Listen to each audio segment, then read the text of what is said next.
వాడు ఏం చెప్తాడు మా వాడు మధుడు గాడు వాడు కాలేజీ పోయిండు ఇలా కాలేజీ పోయిండా ఏం చెప్తాను సెల్లు చూసుకుంటా చదువుతాడా రాస్తాడా సెల్లు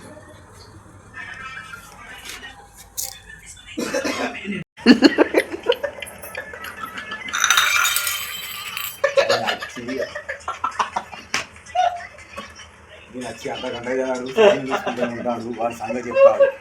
అది ఖాళీ పోతే ఖాళీ పోతలేడు సెల్లు పట్టుకుని ఆట ఈ ఆట ఆడతాను చేయదు వాడు అరే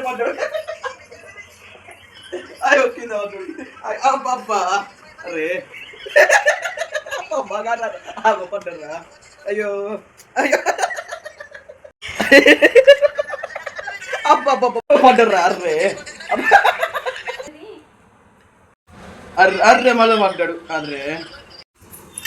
ఉన్నాడు మరి పిల్లగానికి టిఫిన్ పెట్టినా కాలేజ్ పోమన్నా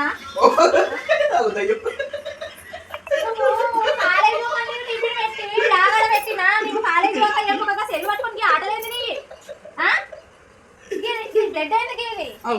ఏమైంది కాలుకు అవునా కాలుకి ఏమైంది రైట్ ఇక కాలుకి ఏమైంది వస్తుందో సోయి లేకుండా కూర్చుంటే ఆడతానవా నేను కాలేజ్ పోమని మీ అమ్మాయి ఇక్కడ చూస్తాను మేము ఆట ఆడతాను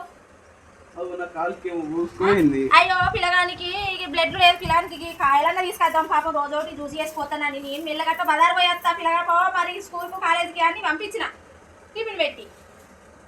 ఇక ఇట్లున్నది కథ మీ మీ మమ్మీకి మీ డాడీకి ఫోన్ చేసి చెప్తాను ఇక నీ కొడుకు చేసే లెక్కలకి ఇట్లున్నాయి నా కాకి ఏం వస్తుందో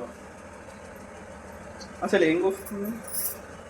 ఏం కోసుకునే సోయి లేకుండా వేసుకుంటాను నీ కొడుకు మరి ఇక్కడ చూతురా అది చదువుకుంటలేదు ఏం లేదు సెల్ బట్టి పిచ్చోడు లెక్క ఆయన సైన్ నవ్వుకుంటాను కాలేజ్ లేదు మను లేదు ఆడే ఆట పిచ్చోడు లెక్క చేస్తాను ఇక్కడ ఉంది అత్తారట అవి సంగతి చెప్తాను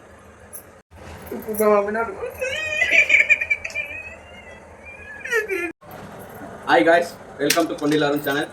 మా వీడియో మీకు నచ్చినట్టయితే లైక్ చేయండి షేర్ చేయండి సబ్స్క్రైబ్ చేయండి ఇప్పుడు ఈ వీడియో తీసింది సెల్లుల గురించి అంటే పిల్లలు చదువుకోక సెల్లులతో 24 గంటలు పబ్జీ ఫ్రీ ఫైర్ ఆడుకుంటున్నారు దయచేసి సెల్లులు పడేసి బుక్కులు చదవాలన్న కోరిక మా మాయ మాట్లాడు సెల్లుల రూపంలో ఉండకూర్రి కడుపురి అన్నం తినుర్రి మంచిగా చదువు బుక్ బట్టి చదువుకోర్రి కొద్దిగా మారండి ప్రభుత్వం సుద్ధా కష్ట పరిస్థితిలో ఉన్నది మీరు ఎంత బాగా కష్టపడి చదువుకుంటే అంత మంచిగా నౌకర్లు వస్తాయి దయచేసి చదువుకోరు అందరూ దయచేసి సెల్లు అన్నం పెట్టేది ఉద్దేశించి కాదు జస్ట్ సెల్లులతో వాడే పిల్లవాళ్ళకే దయచేసి సెల్లులు వాడకండి బుక్కులు చదువుకోండి అంతే నాకు బాయ్.